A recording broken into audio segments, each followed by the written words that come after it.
Morning.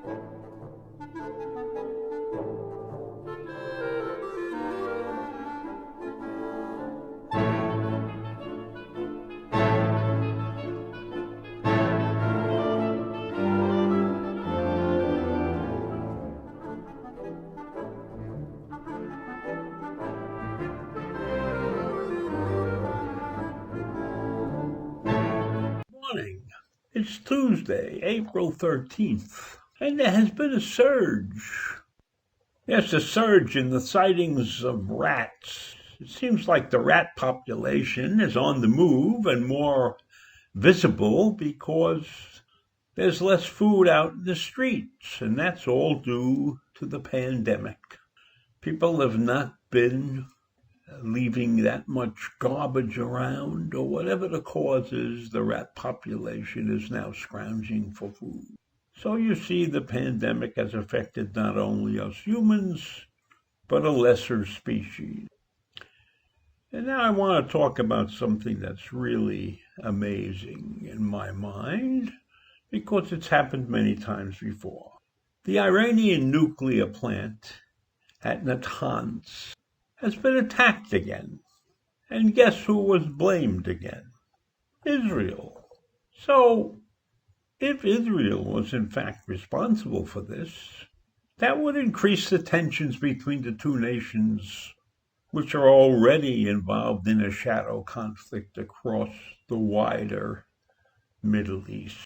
Now, I personally believe that Israel has done some things to the Iranian nuclear plants. And this was a cyber attack of some kind, so I'm pretty sure that Israel did it. But Iran has a lot of enemies, so we can't discount the fact that this could have been done by one of their other enemies. But then when I think about it, there are very few enemies that are as technologically savvy as the Israelis. So I would have to give the credit to the Israelis.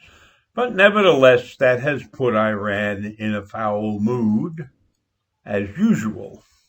And of course, they have made several threats. Now, of course, this is an underground facility. And these attacks were made on their centrifuges, the same centrifuges that it uses to enrich uranium there. The basic attack cut the power across the entire Natanz facility. And that, of course, caused the centrifuges to screech to a screaming halt, no doubt causing serious damage to the centrifuge, because those things move at incredible speeds, and a short stop will cause major damage.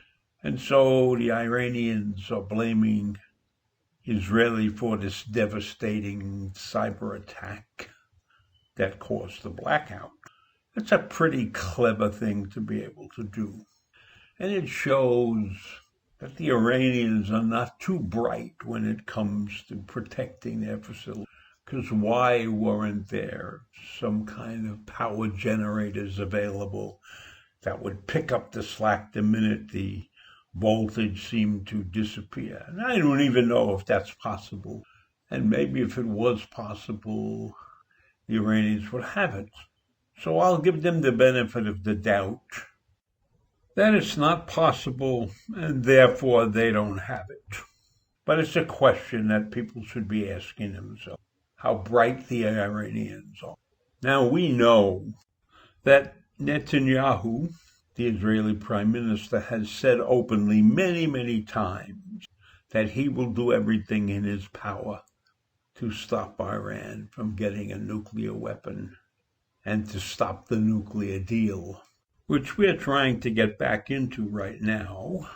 So, of course, based upon those accusations, Iran has to think that Israel was the prime suspect in cutting the power off to their Natanz facility.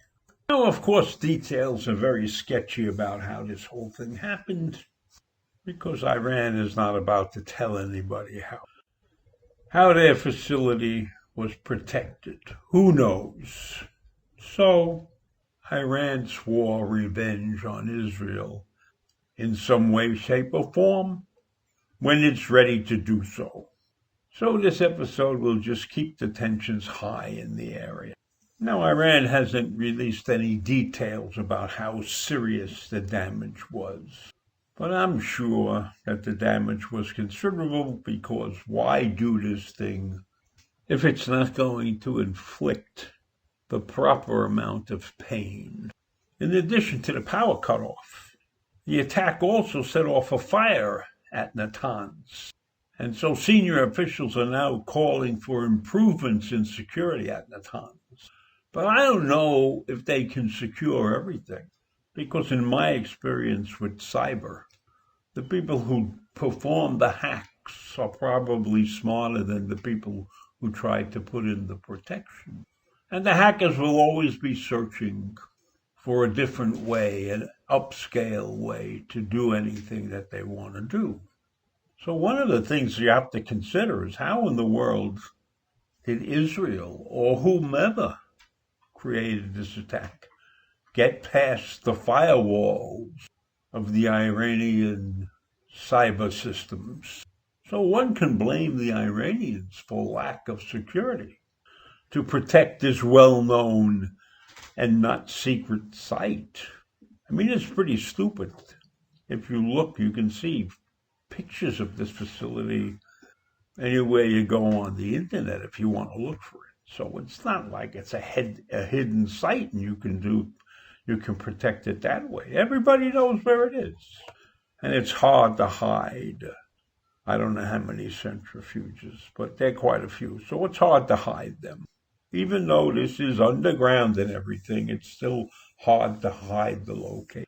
And if it has a cyber entrance, then it doesn't matter where you put the facility. It might as well be above ground. Of course, above ground, it then becomes visible, and it could be attacked by drones or something like that.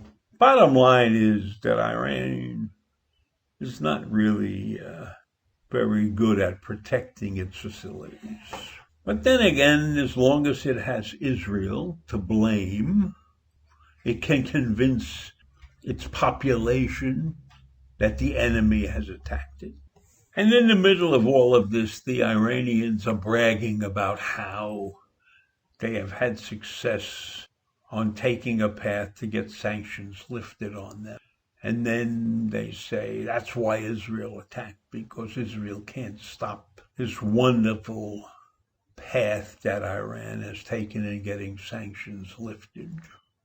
I don't know what sanctions they're talking about getting lifted. As far as I know, the UN hasn't lifted sanctions, and I know the US hasn't lifted sanctions.